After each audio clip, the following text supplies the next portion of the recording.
Hi, this is Barry J. McDonald here, and you're very welcome to today's video from writecom.com. Now, in today's video, we are going to have a look at getting more of your readers, your buyers, off your book over to your website, over to your opt-in page, over to your Amazon author page, or wherever you want to send them to.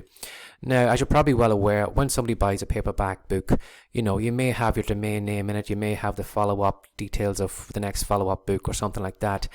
And, while that's all great, these links aren't clickable. And I don't know about you, but personally, how many times have you, grabbed a smartphone or grabbed a laptop or a tablet or something like that and typed in the domain name that you found in the book to go directly over to what the seller or the author or the publisher was giving away, whether that's a free follow-up book, whether that's some incentive to get onto an opt-in list or whatever it is. It's very rare that you would actually type in that domain name. So what we are going to do is we are going to have a look at creating QR codes.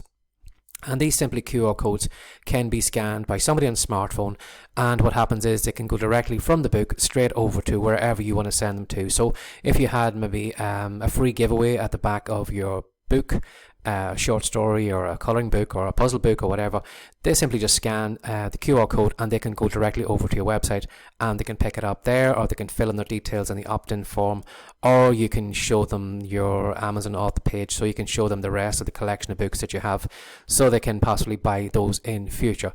So what we're going to do is we're going to be sending that traffic from our paperback books over to wherever we want to send them to. So as you can see here, we are in the Chrome Web Store and we're in the extensions part. Now, the plugin we are going to be adding on to Chrome today is Quick QR Code Generator. So if you simply just click on the blue button like normal, it will install it in your Chrome. Now, in this case here, it just sits up here in the toolbar. Now, what I'm going to show you right now is something that I am going to use this for today. Now, if you aren't well aware already, there is a podcast to go with the Writecom site. So we already have it up on iTunes. So as you can see here, this is the Writecom podcast. So what I am going to do is I am going to simply just create a QR code for this page.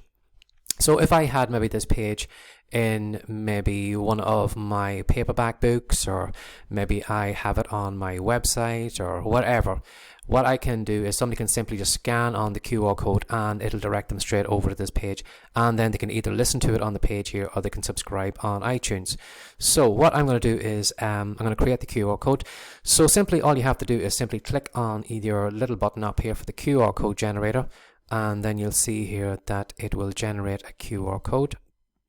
So as you can see here, we have the domain name. So this is the link to where this QR code is going to, and this is the QR code. Now what I can do is I can simply download it as it is. I have settings here as well too. What I can do is I can change the size, the dimensions. So rather than 600 by 600, I can go 1000 by 1000. It depends on how big or how small you want to make it. And what you can also do is, if you have a logo, what you can do is simply click on this button here, and then it clears up a little bit of white space in the center and you can put your logo in it. Now, I did do this already for the little horse over, the little unicorn over here. It was a bit on the small size, but if you wanted to add a logo to it, you're very welcome to do that. Simply just click on that, upload your logo, and it'll appear in the middle. So what you can do then is you simply just download this QR code.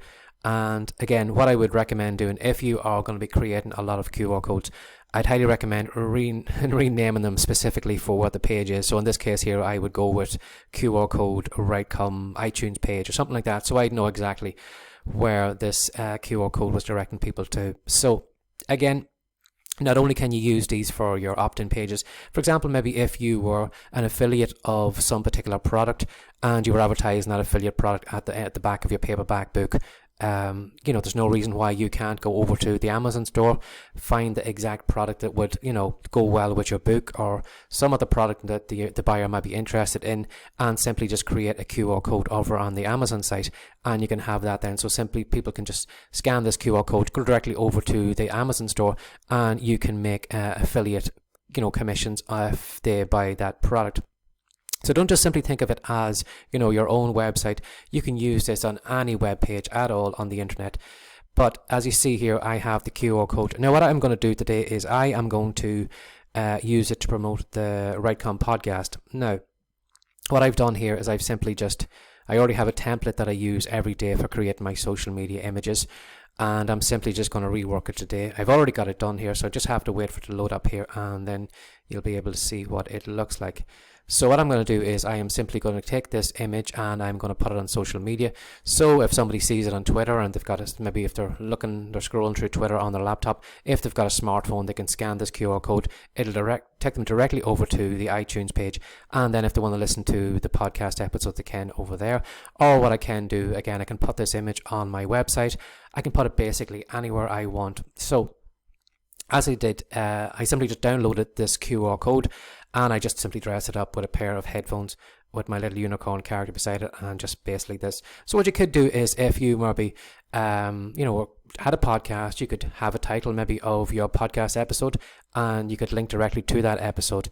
And again, so you could put these out, again and again and again, simply using the same template, but just swapping out the QR codes. But again, too, if you are creating a lot of QR codes, do make sure that you do rename them properly, because you don't want to send your readers or your listeners or your social media followers to the wrong page. But as I said, it is a fun little tool. It's a handy way of getting maybe people from your paperback books, the easier you can make it for them to go directly over to your website or your opt-in page or whatever, the better. And there's no easier way than putting a QR code on your book page. Again, too, what you can also do as well, too, not only inside your books, but you could actually put them on the outside of your books as well, because you never know, somebody may pick up your paperback book someday. If you got it in a bookstore and you had maybe some kind of headline saying, pick up $300 worth of free books here. I don't know about you, if I picked up that book, if I wasn't interested in buying the book, there is maybe a chance I would click on that QR code just to go directly over to it. So, the more links you have out there, the more people you can attract back to your website, the better. Again, as I said, you can't rely on the domain name links in your paperback books, but this is an easy way to, get some of that traffic over to where you want to send it to. So all you do is simply come over to the Chrome extension store, install it, and away you go. Take care. Bye-bye.